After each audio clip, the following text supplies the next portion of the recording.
Today, we're jumping into the story of India, not just through its history books, but by looking at its place on the map. We're going to see how its unique geography has really shaped everything from its ancient past right up to its modern identity. You hear this a lot, right? But it's so true. To really get a handle on India today, you have to appreciate just how deep its roots go. I mean, this is a place that hasn't just watched history unfold, it's been a major player on the world stage for millennia. But what's really fascinating to me is that long before any empires or dynasties, the land itself was telling a story.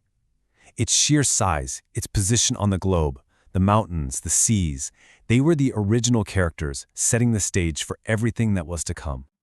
Okay, so let's start with the basics. Let's pinpoint exactly where India is on the globe.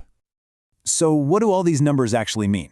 Well, they tell us that India is this huge stretch of land, completely north of the equator. But the real kicker here is that line in the middle, the Tropic of Cancer. It slices right through the country, almost perfectly dividing it in two.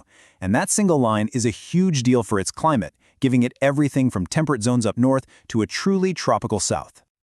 All right, so we know where it is, but now let's talk about just how big it is, because its scale is, well, immense. The official number is 3.28 million square kilometers. And yeah, that's a massive number, but what does it actually feel like? Well, think about it. That's enough space to hold everything from the highest snow-capped mountains to bone-dry deserts and lush tropical coastlines, all within one country.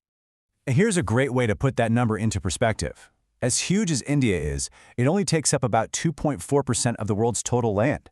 It's kind of like a compact giant, packing an unbelievable amount of diversity into a pretty small piece of the global pie. So where does that put India on the world stage, size-wise? Well, it lands it squarely at number 7, the 7th largest country on the entire planet. Seeing it there, next to those other giants, really gives you a sense of its physical presence. And look, this size isn't just about empty space. It's about the edges. We're talking about a land border that stretches for over 15,000 kilometers and a coastline that's more than 7,500 kilometers long. These aren't just lines on a map, right? For centuries, they've been these super dynamic zones of trade, culture, and conflict. Now, this huge east-to-west stretch has some really wild consequences in daily life, and it all has to do with time itself. So, here's a fun little puzzle for you. Imagine you're in Arunachal Pradesh, in the Far East. The sun comes up super early. But for your friend way over in Gujarat, in the West, it's still dark. And yet, if you call them, your watches show the exact same time. How is that even possible? Well, it all comes down to longitude. There are about 30 degrees of longitude separating the easternmost and westernmost tips of the country, and since the Earth spins about 15 degrees every hour, you do the math. 30 degrees means there's a natural 2-hour time difference from one side of the country to the other. So to keep everyone in sync and avoid total chaos, India did something really smart. It picked a single line of longitude right down the middle, called the Standard Meridian, and set one uniform time for the entire country. It's a really practical solution to a massive geographical puzzle. All right, so we've talked about time. Now let's zoom way back out, because India's location, wow, it's honestly one of the most strategic spots on the entire globe. I mean, just look at it on our map. It's like this giant landmass extending south from Asia, pointing right into the heart of the Indian Ocean. This puts it smack in the middle of the major sea routes that connect Europe and East Asia. No other country in the region has a coastline this long or this central.